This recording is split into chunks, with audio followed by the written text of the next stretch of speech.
welcome to an episode of Theological Sidebars. Hey, from my 2-month hiatus, here we are, back in the chair, back in the room, ready to do this. Now, hey, this is all I want to do today. There's some crazy stories that have come through, and they all relate to marriage. I want to do this as a just kind of a news roundup, bring up some things that I saw. Maybe you didn't, but here we go. Let's kind of see where we're at in the world with views on marriage. I start with the first story right here from open source intel. 32-year-old woman in Japan is officially married an AI persona she built using ChatGPT. So I'll let this video play, and I'll have a chance for us to just kind of see what this is about. If you read into this, this is essentially what it is. There's a woman who built a ChatGPT person, and she had a wedding ceremony. Now, look, I have not looked to the details of this. Is this allowed in Japan? Are they letting you marry robots and AI people and all of that? But look, like, this woman is into this. This is a real thing for her. If you read the little snippet here of the article, it says, after the virtual character Klaus proposed, she accepted, ending a 3-year relationship with a real partner. I think it reminds me of the story of the guy who, was it that he proposed to the Alexa? And I got to be quiet, the Alexa around here. But you know how it is. And that was kind of a weird thing, especially to the real woman in his life. But and he was emotionally drawn toward this. But she ended a 3-year relationship with the partner. That poor guy probably at first was thinking, man, how did I lose to a piece of AI? But now probably thinks, I think I dodged a bullet. It says that the AI understands her better, and then this wedding took place in a mixed reality ceremony where she wore AR glasses to exchange rings with her digital husband. Okay, so well, what can I say about this except this is where things are headed. And if you listen to the video that is there, she makes the case that AI is just as human as she is. And yeah, look, I just wonder, what happens when she loses her glasses, or something glitches with the program, or the internet goes out? Where's husband going to be, right? You don't necessarily want your husband to be there dependent upon whether the internet or your AI glasses work. But to me, I think these are short-sighted. Besides just being, I think this isn't marriage. This is totally fake. But we've allowed marriage to be defined by whatever we want it to be in this culture today, and you end up inevitably with this. Like I said, this is only the beginning. Robots are coming, where now it's no longer AI, and it's you're wearing glasses to see him, but now the robot is the person that you are having the relationship with. Okay, next one. Here we go. Ready to pull this one up. Another one on marriage. So let's roll with this. I'm going to speak to this one for a second and get to the Bible in just a second. This one, of course, first found this on Protestia on X. Protestant pastor announces he has 2 wives and claims polygamy is biblical. By the way, I did see guys who are more in my camp commenting and asking, like, why'd we title it this way, Protestant pastor? And he said, we did it that way just to make sure. It's the guy, like, if you read the story, he claims he's non-denominational. And, it's just to say, hey, he's not a Mormon. He is, and he's not Catholic. He's somebody who claims to be an evangelical and sees that, says that polygamy is a thing, and it's his thing. So if you read the article, let me go there and let me just say kind of where this guy is at. He has come out and said that polygamy is biblical, and so let's look at some of his arguments, some of the things here, and I'll speak to it, and then I'll just kind of get to the point. I'm not here to interact with this much. I might do a further detail, and I think we probably should, as he has gone into a bigger. Really, this article I'm going to look at is his reflection on why plural marriage is a good thing. So he starts with his premise, right? His premise is, first and foremost, it's evident in Scripture that a marriage union, unless listed as unlawful, and he gives the Scriptures, is divinely ordained. In other words, if the woman is lawfully available, the union is brought about by God and is binding until the husband's death. So he uses passages like that they're bound together, stay together, you're supposed to stay together after. So, but here's the deal. His argument, I think, is a flawed argument to begin with. He's trying to say, unless something is considered unlawful, then it is lawful to do. And I don't actually think that that's a strong argument for this. But I digress. Let's go a little bit further into this and see what he is trying to get together with. So he talks about how in the Bible, and it's primarily all Old Testament, right? Old Testament has a lot of polygamy.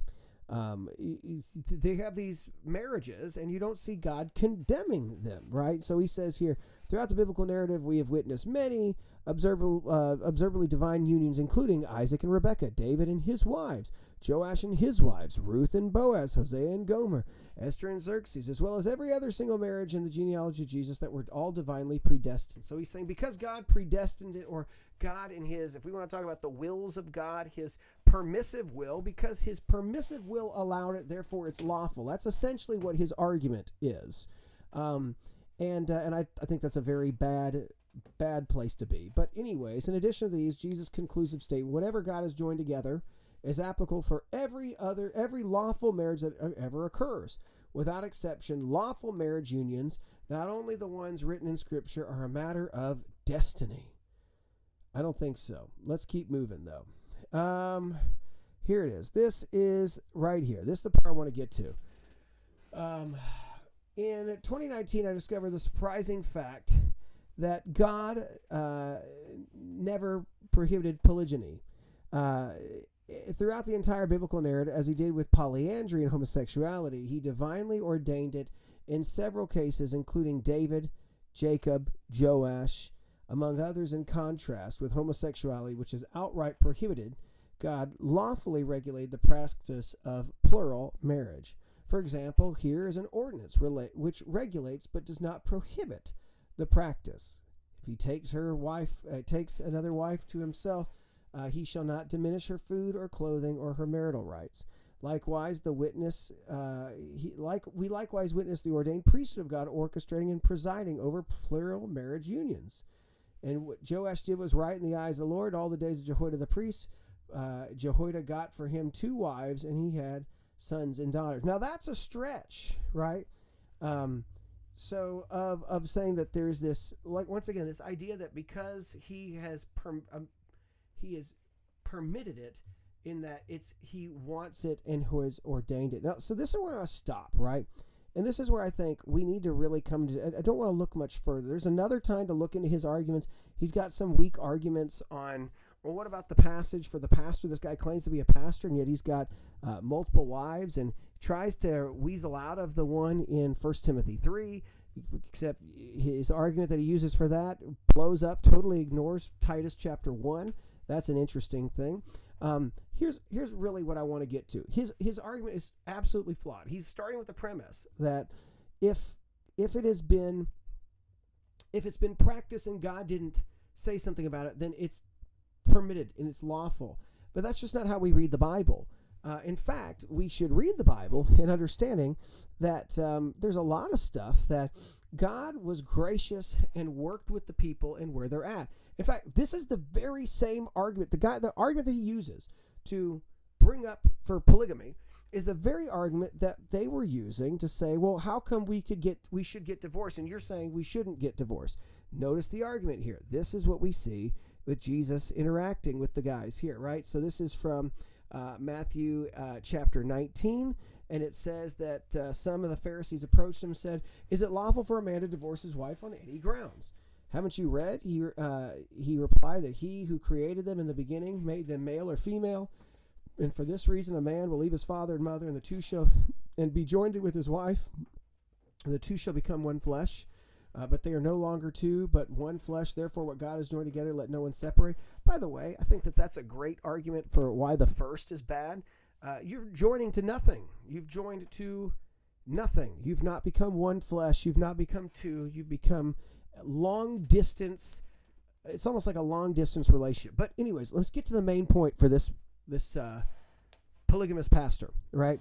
Therefore, what God has joined together, let no one separate. Why then? So this is the point. They ask him, right? Well, why then did Moses command us to give divorce papers and send her away? Wait. They're saying, Jesus, you say, you're saying that we should never try to separate. Don't get divorces.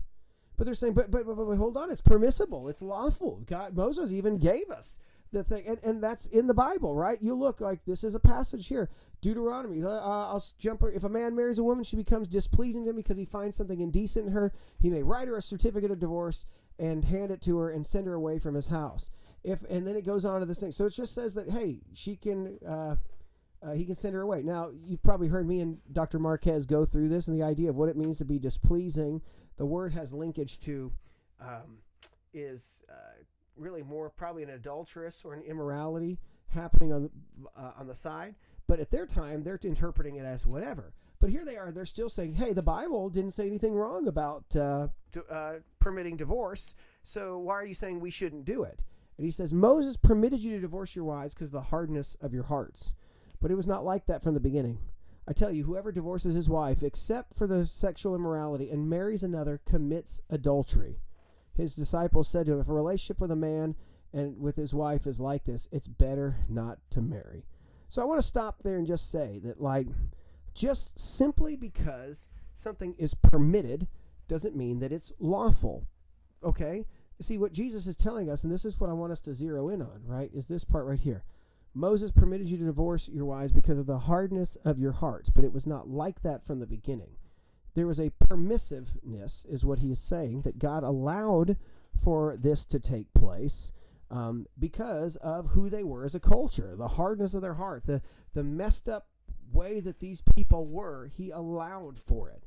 You see, when God uses the people in the Old Testament, he doesn't just take them to where they are and just throw all and give them the standards of what it meant to be the people of God. He wanted to get them there, and little by little he did. He grew them and gave them more and more and more to shape them. Right, but off the bat, it was few laws that then grew, and more laws grew, and more laws. And he also did things of kind of just where they were. And so Jesus is saying, because of how hard-hearted these people were, how bad it was, he permitted it and allowed for it, and allowed for the scenario that could play out, but that was not what he intended. And so I think that's something that we have to keep in mind. It's a response to the polygamous pastor here is simply because it was allowed, simply because it was tolerated or permitted, has no bearing on whether it is what God truly wants for his people. And that's something I think that has to be dealt with. Simply because it was permitted does not mean that it is then lawful for today. I think there's a reason why you would look and see by the New Testament period, we've moved away from that. And by the way, when you look at most polygamous marriages in the Bible, most all of them have a whole nother level of strife. Like just socially, you watch it. But I think the polygamy that is in the Bible is geared more towards a hardness of heart. This is the culture. Everybody does this. Wives, extra wives. That's why Solomon's just marrying multiple people. Why do you think so? That's what kings did. You married tons of people, and those were alliances and things like that. So, I mean, there's a lot that's wrapped into that. But what this tells us is the culture. It was like that, and the Bible worked with that culture to some extent. But in Jesus' day, he says that's not whatever the intention was, and we need to go back to the original intention of two become one. Garden standards. That's what he wanted. He made one man, one woman in the garden. He didn't make one man with multiple women in the garden.